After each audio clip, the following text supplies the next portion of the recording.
And while we're talking about NFL training camp, day 2 for the Pittsburgh Steelers means practice. Le'Veon Bell is still not there, but he did tweet that he's working on a rap album. And honestly, if it's better than anything that Tekashi 6ix9ine does, and that's a very low bar, I'll listen to it. I ran track in high school, Jackson, and really all I did there was try to talk to everybody. I just wanted to meet the girls. Honestly, that's all I did. So how do you keep your head in the game when it comes to running? Norman Seawright here. What can we... Talking about? What are we talking about? We're talking about golf. That's what we're talking about. I know it's late. Yeah, we're going to hear from the man who won the British Open. So you've got 2 minutes. Sports is coming up next. I think I'm starting to sound like a broken record because just about every day this week I've told you about a Marshall football player on an award watch list. Well, I'm doing it again today. This is supposed to be a big tourism draw because it will draw hundreds of teams, thousands of athletes, and even the Pro Football Hall of Fame camp. That'll be held right over here. And if at any point you cannot hear me, it is because University of Charleston is hosting Ohio State University in men's volleyball. And there's a reason that University of Charleston built this center at this size, and so they can pack it out just like this. Right now we're in the first set.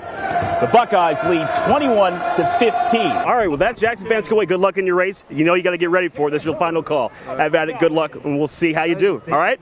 All right. This locker room is honestly one of the coolest things I've ever seen. I've never been in it before, and I'm really just kind of blown away. Now, you mentioned Alex Thompson, the quarterback. As a transfer, he is one of the big parts of this recruiting class. The West Virginia Chaos. They will play at 7:30 on one of these fields. Don't know which one yet. They're all running around. They'll pick one shortly. Today we're getting to know John Elmore. Marshall's senior point guard wanted to experience his senior season before taking off for a professional career. As you know, he is one of the more electrifying players on the team, helping lead the Thundering Herd to its first Conference USA championship, its first NCAA tournament in 31 years, and first win at the tournament. If you ever seen him play, you know he's a trash talker. So I had to trash talk the superstar a little bit myself. One thing I like to see about this team is that there are no real superstars here. Wait a minute now. Wait a minute now. When did you decide you really wanted to, commit to playing ball? My dad played college. My grandfather played college. My brother played college. Ball's kind of always been in the family. As long as I can remember, I had a ball in a little Tykes hoop or a hoop outside. And it was never they made me get in the gym either. It was always I wanted to be in the gym, and if I wanted to be in the gym, they'd be there with me. I mean, I couldn't ask for a better situation. I want to be the best. As people always say, there's somebody out there trying to outwork you, and I don't want anybody to outwork me. I mean, I don't want to have any regret. When you're not on the court, what are you doing? Big Fortnite guy. Probably top Fortnite guy on the team. Don't tell my teammates that. I graduated last year, so I'll start my grad school. Hoop, play a lot of video games, and do a little bit of academic work here and there. Man, that's the life. Grad school is actually surprisingly simple. I hope so, man. I've had a grueling grind these past 4 years. Glad I got my degree in hand. Nobody can take that from me. What's your degree in? Public communications. Doesn't matter what you know nowadays. I mean, if you can talk to people and you can interact with people, get a long way. 5 years down the road, what's life look like ideally? I'm playing in the NBA. Just signed my second contract. Got a family. Got some kids on the way. I don't know, man. Buying a big house, paying off my mom and dad's debts. My brothers, sisters playing travel ball. My little sister's AAU volleyball. I think that'd be one of the greatest feelings in the world to be able to get back to them. Let's say the day comes that you're not playing basketball. What are you doing? Hopefully coaching. I want to give back one day. I want to teach kids what I've learned. Both my parents are lawyers, so I could see that route working out as well, but that's a lot of work. I know you in particular. You like to run mouth just a little bit. Talk a little smack here and there. I mean, I think it adds to the game. You get the other guys fired up. I mean, it adds a little flair to the game, I'd say. My family comes to every game. They come down here during the week, take me out to eat. My mom does some of my laundry, which she hates, but I love it. A bunch of my teammates I played with growing up or played against. Having that relationship and that chemistry, I think, goes a long way. Ohio's Fairland High School launched a t-shirt rally for one of their own, and Chesapeake High School, whose basketball team played at Fairland tonight, joined in. At Fairland High School, everything seems normal. Up your feet. But that's not the case for senior Allie Henderson. It's easy to put on a front and just pretend like everything's handy, all right, all good, but it's really hard when you're just lethargic and tired. In late December, she was diagnosed with thyroid cancer. And the rest of the Dragons stepped up. Students came to me on last Friday afternoon and said, hey, look, we want to do something for Allie, something special. Which is all you could ever want for your child. The visiting Chesapeake Panthers did the same. We were able to sell 350 shirts between the two schools. We're going to raise somewhere between $2,300 and $2,500 for the cause. I totally believe in rivals for sure, like school rivals, but more importantly, it's our community. And if we don't pull together for one another, who will? Allie is Fairland's student body president, homecoming queen, and avid basketball fan. But what stands out the most about her is her selflessness. And when she found out they were doing this tonight, she was like, but there's a boy at Chesapeake that has cancer. And just overwhelming in a good way. It's really nice. That attitude spreads quickly. I mean, we're going to go away to Cincinnati, but all these people are going to be with us. A lot better, I can assure you that it makes your heart feel so heavy and makes you feel better about yourself and that you know that you're loved. Dragons senior guard Keidra Cunningham didn't tell anyone he helped organize the fundraiser. There is things bigger than the game, and this is one of them. But with the rally and with these shoes, But you beating cancer is FHS's biggest victory yet. I just want to know that she means a ton to me, so I plan on giving her these after the game. he and the Dragons give Allie the gift of a 71-35 win against Chesapeake. In the eyes of the Marshall football team, it's like surreal. You can't. It has you speechless once you're out there. It's just a feeling comes over you. Like it's really something you just have to be around to see it, to feel it. The annual memorial ceremony for victims of the 1970 plane crash Our players, they put on the black uniform, emphasizes the team's purpose. and the special white helmets, and something magical happens. How could it not? Because here, Robert Anthony Harris. Football is more than a game. Some people, this is all they have left, from that memory. So we're carrying that on our shoulders and on our chest every Saturday. Be fortunate enough as we are, as most football players, to be able to actually lay a rose down on the fountain while that ceremony is going on. The Marshall football team is aware that it is a symbol of perseverance for the Huntington community. This fountain and the ceremony surrounding it are just as good a reminder as the uniforms the team wears every single week. As the fountain is turned off for the winter, no one has our story, and I think that's what makes us so special, is that we're not just playing for ourselves, we're playing for those 75 people that were lost in that plane crash. The theme of rebirth hits even closer to home for the 2017 squad. Everybody just came together, so that's just like us this year, turning around from last year to this year. Everybody come together, To put everything aside, no matter what it is, whether it's race people are or anything, you put everything aside and you come together for this 75. That is why we play for you, for them. Because with unity, We are Marshall! Anything is possible. In Huntington, Norman Seawright, 13 Sports Zone. In case you missed Brian's forecast, it is hot and it's going to continue to be hot. If you're playing anything on turf like lacrosse, it's going to be even hotter. You're looking at heat haze at Coonskin Park's Show and Bomb Stadium. It's so hot that the air is heated in an irregular pattern, causing light to refract in an irregular pattern. There's your science lesson for the day, but you are not here for science, you're here for sports. You want to know who got cooked on that field today, right? Capital and George Washington in the first round of the high school boys tournament. Starting the second half, George Washington leads 8-5.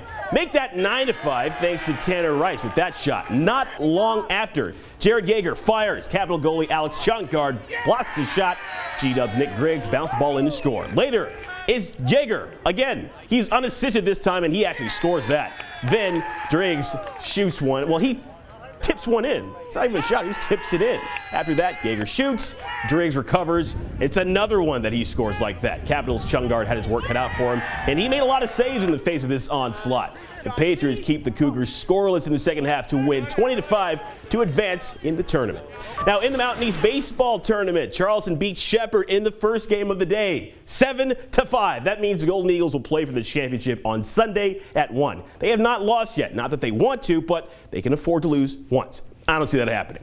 Marshall Baseball is still finishing off its final road trip of the season. They were shut out at Charlotte today after losing last night. 6-0 was the score. It's the second game of the series. They've got another game to play tomorrow. I love this giant monitor because when I have to point out scores to you, I can literally do that and you get to see more of me. Everybody wins. Speaking of winning, after the West Virginia Powers swept the Hagerstown Suns, the team ended up on a 5-game winning streak. Let's make it 6. The team opening its series with Lakewood today, they lead 4-1 in the 8th inning. Now, we will check in with the Mountaineers. Here's this evening's West Virginia Illustrated report.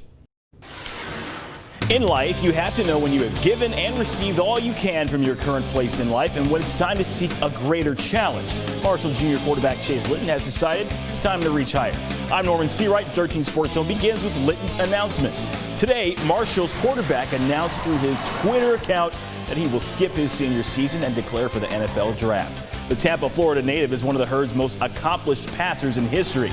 He ranks 4th all-time in completions, 5th in passing yards and 4th in touchdowns. And having started as a true freshman, Litton joins Byron Leftwich, Rakeem Cato, and Chad Pennington as the school's only quarterbacks with at least 8,000 passing yards and 70 touchdown passes in their college careers. Now, since we're talking about the NFL, yeah, you knew we had to talk about it. I really thought the Pittsburgh Steelers had learned their lesson against the Jacksonville Jaguars after losing earlier this season. Contain Leonard Fournette, stop Blake Bortles, which takes little effort, and do not throw interceptions. Apparently, you and I both were sorely mistaken. In the first quarter, Jacksonville already leading. Pittsburgh's Ben Roethlisberger throws to the sideline, and Jacksonville's Miles Jack intercepts the ball. So, already off to a bad start. Very next play, Leonard Fournette uses a block off the right end, and he rushes for an 18-yard touchdown. Another problem for Pittsburgh. It's 14-0 Jacksonville. Antonio Brown back for the Steelers. In the second quarter, Big Ben lets him work his magic for the team's first touchdown of the day. No big deal. Team's only down 21-7. And after that, Big Ben knocked over by the Jags pass rush. And oh, look at that. A fumble. Jacksonville's Telvin Smith picks it up and runs it 50 yards to score. 28-7. This is your nightmare. More Pittsburgh magic from the receivers in the third quarter. 3rd and 9, 19 to go. Roethlisberger to Le'Veon Bell. Look at this. Gorgeous catch, but the team is still down. 28-21. Fourth quarter. Jacksonville runs Fournette up the middle again for another touchdown. It's 35-21. Now, despite Big Ben making great use of the lateral to Bell for a touchdown, the Jags had their number all day, 45-42. That score is close, but this game was not. Head coach Mike Tomlin sums this up in the best way possible. Not a lot to say. Really don't plan a lot for these moments. Don't want to waste my time, but I appreciate the efforts of the guys, not only today, but over the course of the journey. We didn't get it done. We didn't play well enough today. We didn't coach well enough today. The effort was there, the resolve was there, but just not enough detailed execution to win versus good people in January football, and that's about the only way to cut it. I agree with Mike. Nothing more to be said. The Steelers end their season 13-4. They lost only to New England, Indianapolis, and Jacksonville twice. Sunday's conference championships now come down to this. The AFC pits Jacksonville against New England around 3, and then Minnesota takes on Philadelphia around 6:45.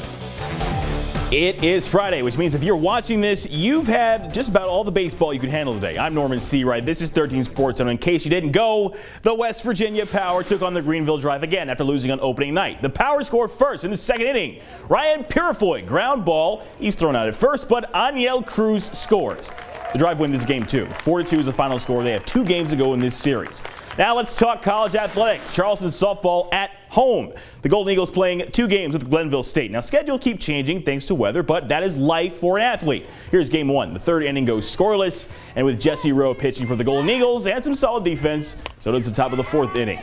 Glenville State takes game 1 7-2. Charleston shuts out the Pioneers in game 2 6-0.